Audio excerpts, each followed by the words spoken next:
Avez-vous déjà remarqué à quel point la plupart des gens sont constamment en mouvement et pourtant, rares sont ceux qui sont vraiment conscients de ce qui se passe en eux? Chaque jour, nous nous réveillons, nous nous mettons au travail, nous répondons, nous réagissons, passant d'une tâche à l'autre presque automatiquement. À un moment donné, nous avons été conditionnés à toujours aller de l'avant.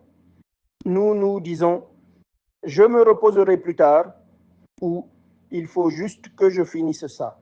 Peu à peu, la vie devient une course effrénée où nous sommes constamment à la poursuite de la prochaine tâche, de la prochaine échéance, du prochain objectif. Avec le temps, nous commençons à mesurer notre valeur à l'aune de notre productivité. Si je suis occupé, je me sens utile. Si je ralentis, la culpabilité s'installe. Nombreux sont ceux qui en viennent à croire que leur capacité se limite à ce qu'ils produisent actuellement, alors qu'en réalité, le potentiel humain est bien plus vaste que ce que la plupart d'entre nous explorons. Au lieu de remettre en question ce schéma, nous avons souvent tendance à forcer encore plus. L'esprit s'emballe, les pensées se répètent, les inquiétudes tournent en boucle et la pression monte sournoisement jusqu'à ce que le stress devienne une habitude. Pendant que l'esprit s'emballe, le corps, lui, parle en silence. Les épaules tendues, la respiration superficielle, les yeux fatigués et la fatigue constante sont autant de signaux qui nous invitent à ralentir. Mais notre mental conditionné intervient et nous dit, pas maintenant, continuez. Alors, nous ignorons ces signaux et poursuivons notre chemin. Avec le temps, cette agitation se répand dans tous les aspects de notre vie, même dans les moments propices à la réflexion et à la connexion. La prière devient une routine, la méditation une pratique expéditive. Même la spiritualité se transforme parfois en une corvée plutôt qu'en un moment de pleine présence. Nombre d'entre nous ont hérité leur compréhension spirituelle de leurs parents, de leurs proches et de la société qui les entoure. Ils nous ont transmis ce qu'ils croyaient être vrai, mais souvent, les pratiques plus profondes n'ont jamais été pleinement explorées ni expliquées. En l'absence de cette profondeur, ce qui est censé fortifier l'être humain peut être mal compris. On entend parfois même dire que si le succès n'arrive pas dans cette vie, il viendra dans une autre. Mal comprises, de telles idées peuvent brider le potentiel humain au lieu de le développer. Pourtant, la véritable connaissance spirituelle n'a jamais eu pour but d'affaiblir une personne. Son objectif a toujours été de développer la discipline, la clarté, la force et la prospérité, tout en aidant chacun à guider sa vie en pleine conscience. Aujourd'hui, l'être humain moderne vit dans un environnement radicalement différent. L'information est instantanément accessible.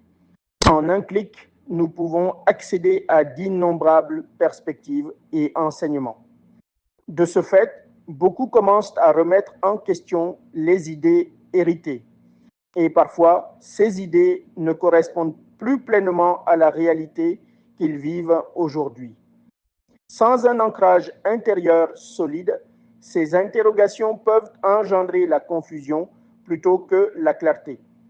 Nombreux sont ceux qui se tournent alors vers les distractions, divertissements incessants, réseaux sociaux, fêtes ou plaisirs éphémères, croyant y trouver un soulagement.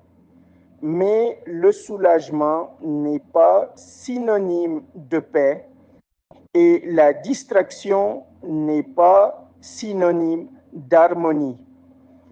En réalité, ce mode de vie agité n'est pas celui auquel l'être humain est destiné.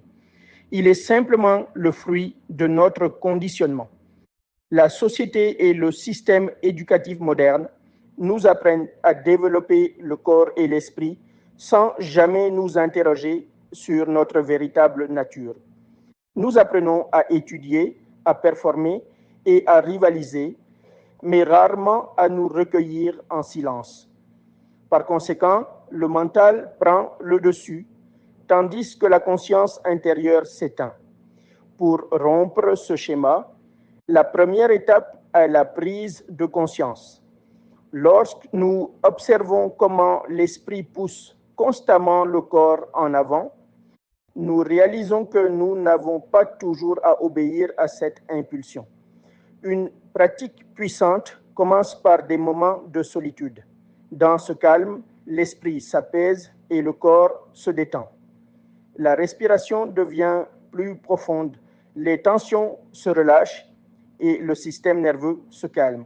Dans ces instants, nous pouvons exprimer notre gratitude, remercier le Créateur pour ce que nous sommes aujourd'hui et pour la meilleure version de nous-mêmes.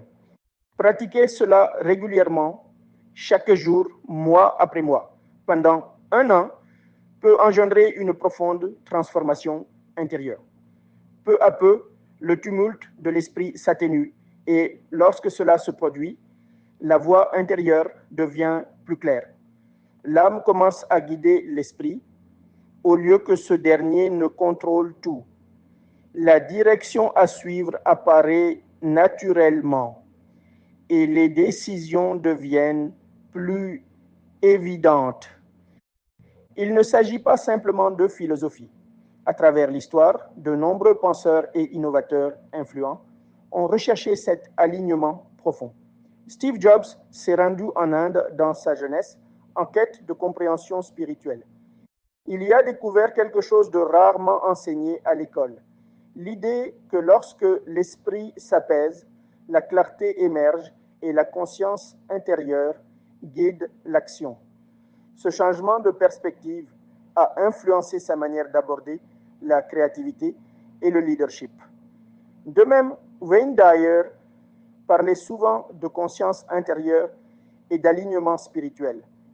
Fait intéressant, il a vécu une grande partie de sa vie à Huntington, dans l'État de New York, non loin de Dix Hills, également dans l'État de New York, où j'ai moi-même vécu. Ses enseignements soulignaient que se reconnecter à son moi profond peut transformer le cours d'une vie. Nombre de penseurs et d'entrepreneurs à succès ont exploré la spiritualité et la conscience intérieure et après avoir appliqué ces enseignements, leur développement a souvent été extraordinaire.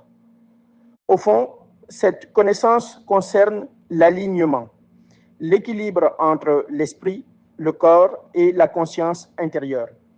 Lorsque cet alignement commence à se développer, ses effets se manifestent dans tous les aspects de la vie. L'esprit devient plus calme et plus concentré. Le corps est plus léger et plus détendu. Les décisions deviennent plus claires, les relations s'améliorent et les opportunités se font plus faciles à saisir. La paix intérieure s'installe et la prospérité en découle souvent naturellement, fruit de la clarté et de la discipline. Le véritable succès ne se limite donc pas à la réussite extérieure ou aux gains financiers. Le succès véritable réside dans l'harmonie intérieure, un esprit équilibré, un corps détendu et une âme guidée. Lorsque ces trois éléments s'accordent, la vie n'est plus une course effrénée, mais un voyage guidé par la conscience, le sens et l'épanouissement. Et c'est là que commence véritablement la transformation.